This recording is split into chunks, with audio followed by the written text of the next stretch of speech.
Yes, so I watched more of Amidst a Snowstorm of Love, starring Leo Wu. Oh my god. This show, it is very, very slow. I'm only episode 2, so I can see why some people would have some negative commentary towards it because it's very slow. But it feels very reminiscent of a C-drama, and I'm telling you, the slow burn in episode 2, I gotta talk about it some more anyways.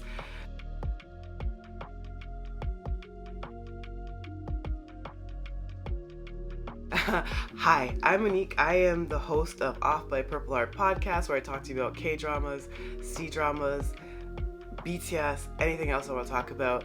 Episode 2 of Amidst a Snowstorm of Love. I don't know what is it about Leo Wu and his stare. Dear God. Oh my God. So in this episode, he talks a lot more English for one thing, and my God, his voice somehow goes deeper. It's just crazy to me. And then on top of all of that, Miss Girl, the female lead, I know she's uncomfortable, and there's a strange thing about this show is that there's a lot of awkwardness in it, which I love. When you're dealing with like a really mysterious, really sexy, charismatic male lead, and he is completely enamored with the female lead, you expect it all to be like really smooth and like witty banter that just flies back and forth, but both these characters are really quiet. They both are very introverted, and I think that's kind of interesting to play with as far as on-screen romance.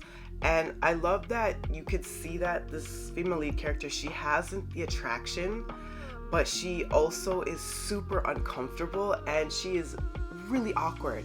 And I've got to be honest, if I was in her position and I was getting Leo Wu like a few feet from my face, like that, like bam, right, and he's like staring at me without blinking barely, I don't know how I'd be able to act. I probably would be awkward as all hell too, right? And in this episode, we finally get to see them, dabble in billiards a little bit. They end up getting to play a little bit of pool. At least we get to see Leo Wu's character Lin actually play some pool, and he goes up against some foreigners, whatever, and she's watching, and you can see like on her face that the attractiveness that she was already kind of feeling towards him like tripled by watching how he handles a pool stick. I was watching, I was like, I'm so bad. I can't talk about him like that. He's like 24. Anyway, like yeah, it's just he is something. For the girlies that are like, this show is way too slow, I would have to give it more episodes to give a definitive answer about that. But right now it's doing it for me because I love that the character, is so attracted to the female lead. Like he just has desire written all over his face. Like his eyes are tracking like every single feature of her face. They go to like this prestige coffee shop together, and he notices like there's a couple that are tasting some coffee beans, and he just gets this twinkle in his eye, and he turns towards her and he like starts feeding her coffee beans, and she's like super overwhelmed. And the way Leo Wu's playing it is that she'll say something and it's like he gets into a trance. Like he looks at her and it's like he falls in love all over again. Like he forgets and then looks at her, she says something, and it's like there's this unmistakable kind of chemistry that it makes you feel almost voyeuristic and uncomfortable. And I'm so fascinated and intrigued by that dynamic. And I'm like, how much more push and pull are we gonna get? I see that the show has about 30 episodes, and from the last podcast that I made, there's about 27 episodes I think that were available to watch. Right? So I don't know if it's like completed in airing right now, but I'm like, if there's 30 episodes, then they must be really dragging out this romance then. But because of the sheer intensity of Liu Wu's stare, and the chemistry is there, but there's also so much awkwardness. Like, there's actual pauses, and they're both kind of looking at each other, and it's like, how do we communicate to each other? We both desperately want one another, but you know, in defense of the female lead, like, she's still in a foreign country. She's there for her training as a billard, and he obviously is very attuned to her and is very watchful of her, and he seems to pick up on, you know, emotional intelligence really quickly, and knows that he can't move too quickly, so he's trying to move to her speed, if that makes sense. But there's like this simmering tension, and it's like, when is it going to break? And that to me is what's fascinating to me. It's very rare to see two really introverted, quiet characters, and the show is really taking its time, and it's not shoving like the romance in your face. Like, if you're going to do slow burn, you do slow burn either really properly or you mess it up. So I can see how some would take to it being boring.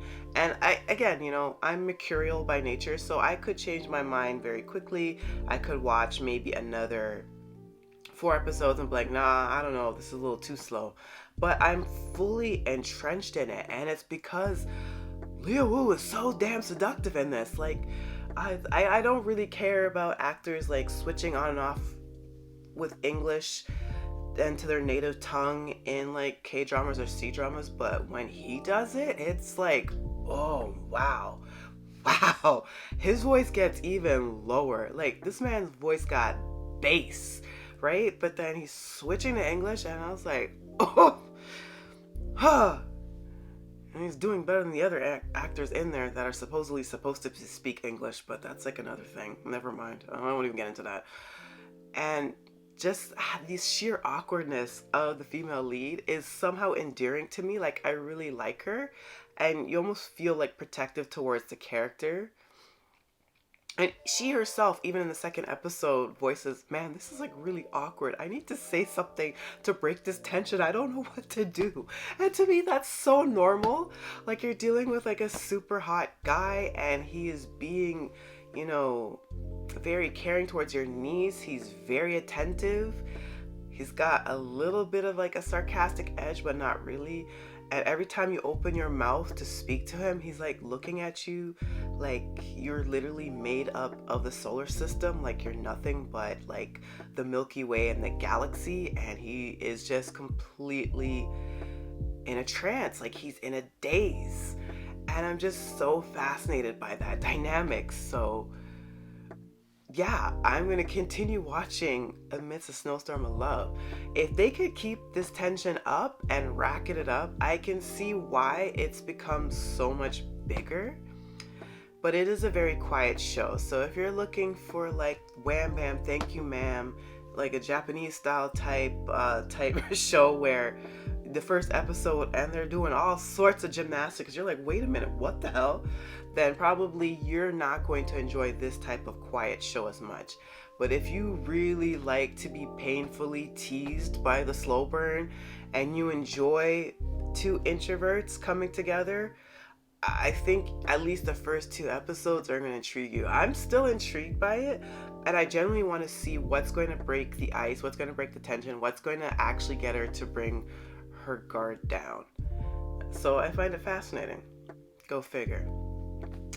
That's it for this podcast episode. If you're watching via YouTube, I appreciate you. Thank you.